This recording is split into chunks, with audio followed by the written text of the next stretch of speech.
Pemirsa, Wakil Ketua Komisi 2 DPRD Kalsel Muhammad Yani Helmi resmi ditetapkan sebagai pelaksana tugas Ketua DPD Partai Golkar Tanah Bumbu. Hal itu terungkap usai menggelar konsolidasi Partai Golkar Tanah Bumbu menuju pemilu 2024. Jelang pemilu legislatif tahun 2024, DPD Partai Golkar Kalsel membuat keputusan melakukan pergantian pimpinan di Kabupaten Tanah Bumbu.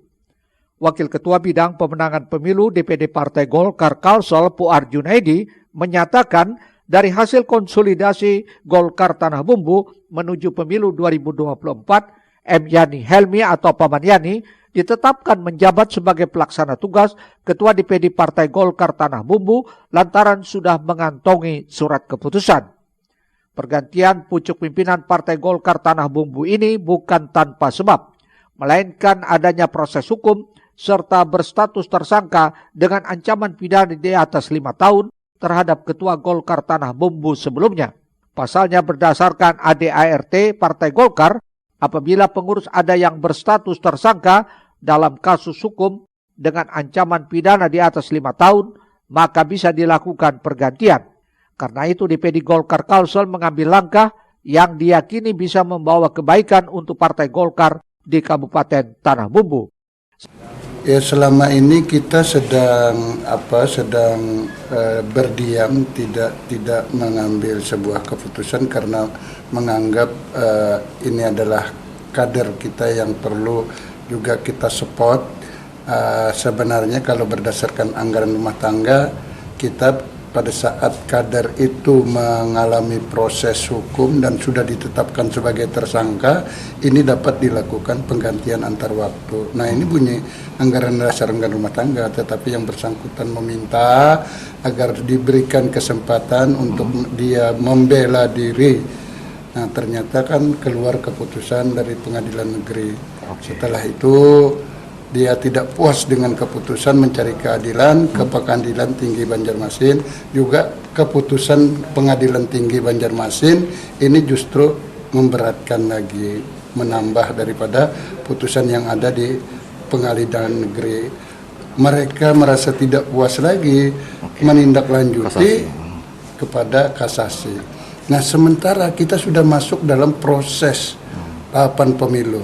Yang kita khawatirkan pada saat proses kasasi nanti berbarengan turunnya dengan proses daripada KPU untuk menetapkan daftar calon tetap, ini malah kesulitan kita nanti kalau itu.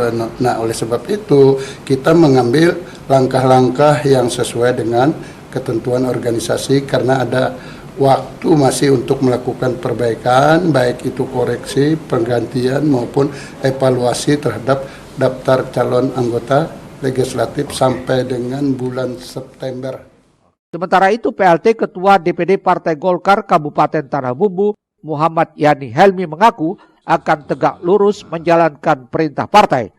Namun demikian Paman Yani menyesalkan gelaran konsolidasi ini hanya dihadiri oleh 2 pengurus kecamatan Golkar Tanah Bumbu, yakni Kecamatan Mentewe dan Simpang 4. Oleh karena itu ke depan bertekad akan mengundang kembali 12 PK Golkar Tanah Bumbu untuk menggelar konsolidasi, dan apabila ada pengurus yang tidak loyal terhadap SK DPD Golkar Kalsel, maka akan mengambil sikap sesuai ADART.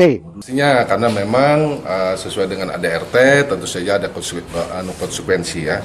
Tetapi saya masih menyambung silaturahim ke kawan-kawan semua yang di PK lah, pengurus semua. Kita coba sambung komunikasi dengan kawan-kawan sehingga ketidaktahuan ini membuat mereka nanti di kemudian mungkin dalam waktu segera lah mungkin kita dalam waktu secepatnya kita akan kembali mengadakan acara yang serupa seperti hari ini, dan kita akan berkumpul bersilaturahim dan menyatukan persepsi, mempersiapkan diri untuk maju tempur nanti di tahun 2024. Paman Yani juga menyebut akan menyatukan persepsi bahwa Partai Golkar sebagai partai yang humanis dan bersahabat akan memenangkan pemilu 2024 mendatang. Muhail Banjar TV.